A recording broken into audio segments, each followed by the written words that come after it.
Ahora vamos con un tema que no es un juego, es muy serio, pero siempre conversado de una manera llana, de una manera agradable, con el fino de las redes. Arismendi Duarte. Bienvenido Qué al bien Mangú se de la escuchó eso, mañana. Qué Te bien. gusta, ¿eh? Te gusta. ¿Cómo estás? Feliz de verte y sobre Igual. todo verte así vestido de amarillo, que amo yo ese tan color. hermosa que te veo a ti. Gracias. Siempre.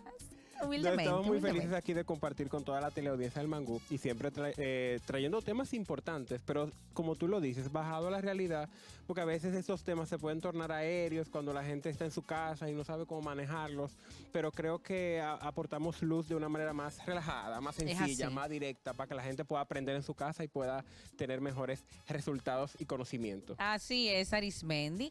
Entonces vamos a hablar de un tema. Todos tus temas son muy importantes porque hoy en día es una realidad innegable el uso de las redes sociales, que es parte de la cotidianidad, incluso de la vida laboral, como tiene que ser.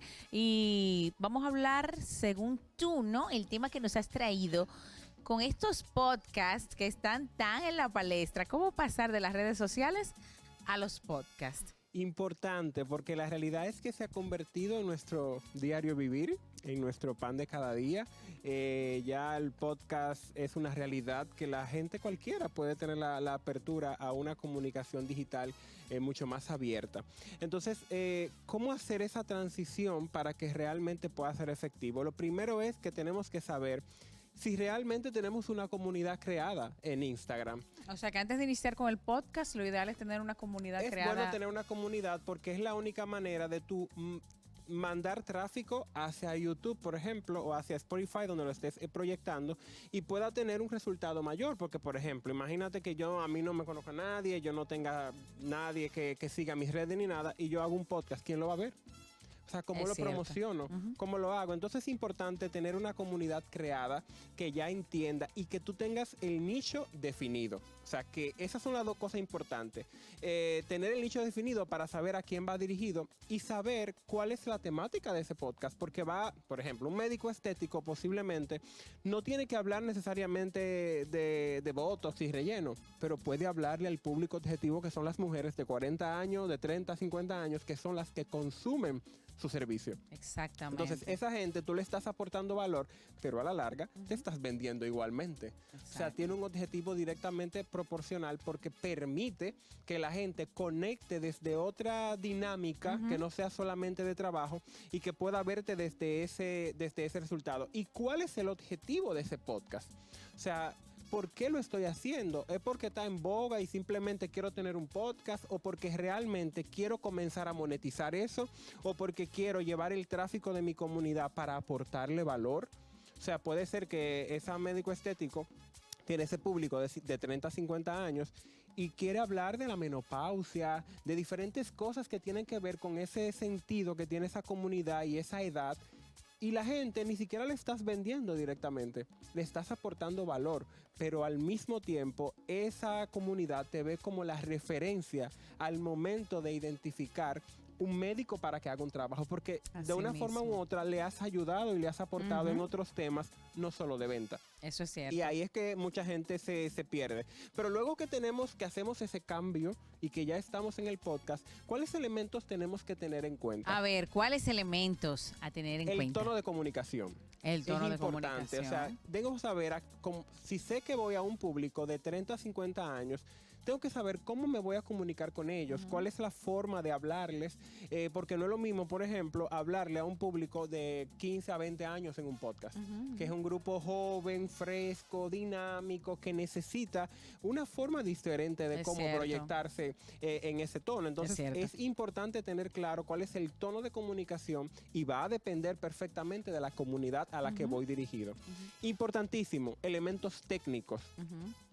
Tú sabes que tienes que buscarte un estudio o no hay que buscar un estudio hoy día, solamente tener Habilitar las un herramientas, espacio. pero un espacio que tú tengas una buena luz, que tengas un buen micrófono, Exactamente. para que vaya con la calidad necesaria y pueda ser atractivo al momento de verlo. Y que sea una herramienta, posiblemente es otra importante, que aporte. Excelente. ¿Por qué tengo yo que ir a ver ese podcast? O sea, porque la realidad es que podcast hay muchos.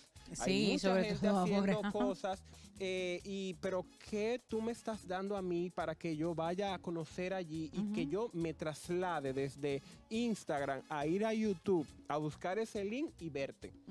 O sea, tiene que haber unos temas importantes y por eso es importante definir la comunidad a la que va dirigida, porque si tú no sabes a quién le estás hablando, estás haciendo contenido para nadie. Y es importante tener en cuenta eso. Y sobre todo, saber lo que estamos diciendo. Hoy esto yo siento que se ha cualquierizado un poco.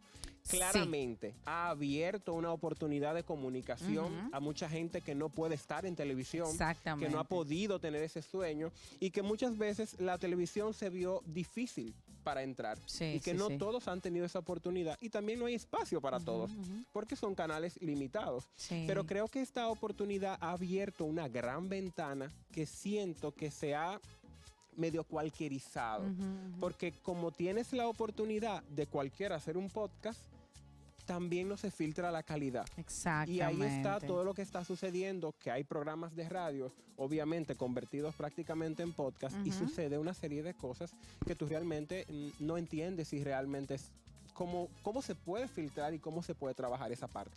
Realmente, es lo que tú dices, tiene sus dos lados de la cara, ¿verdad? El lado positivo, que es más asequible, cualquier persona lograr su sueño de emprender, de comunicar, de iniciar un proyecto bonito, pero cuando no se tiene un contenido sustancioso, positivo, de valores o bien preparado, es un reto también para los otros, como tú dices, hay tantos, entonces tú tienes que buscar de qué manera, con qué tú vas a traer a esas personas y que se queden, qué te va a diferenciar del montón. Lo peor de todo, que la comunidad, que la gente lo consume.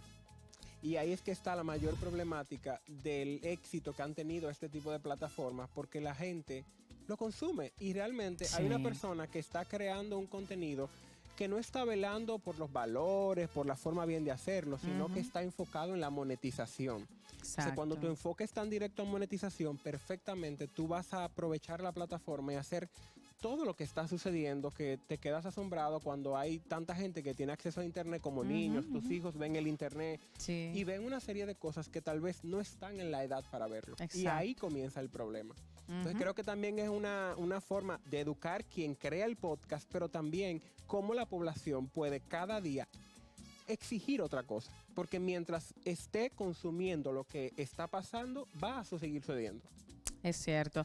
Pienso que nosotros debemos valorar, todos los que tenemos el deseo de abrir un camino en la comunicación de alguna u otra manera, de valorar el chance que tenemos con la tecnología y vamos a hacer algo que prevalezca en el tiempo, ¿verdad que sí? Es educarnos. Qué bueno, interesantísimos estos pasos que nos ha dado Arismendi. Si usted está interesado en hacer algo de calidad, un podcast, y ya está creando su comunidad, esperamos que tome en cuenta estos consejos y sobre todo que le dé seguimiento a Arismendi, que siempre comunica temas muy interesantes a través de sus plataformas. Arismendi, por favor, ¿cómo seguirte y cómo consultar contigo? Claro, en mis redes personales, Arismendi Duarte, y mi agencia de marketing digital, Ad Management, como AD Management. Excelente, AD de Arismendi Duarte. Exacto. Management. Ahí está Arismendi Duarte, el fino de las redes. Hoy amarillo, así radiante como el sol. Vámonos a una Laura Pausini, señores, y seguimos con más del Mangú de la mañana.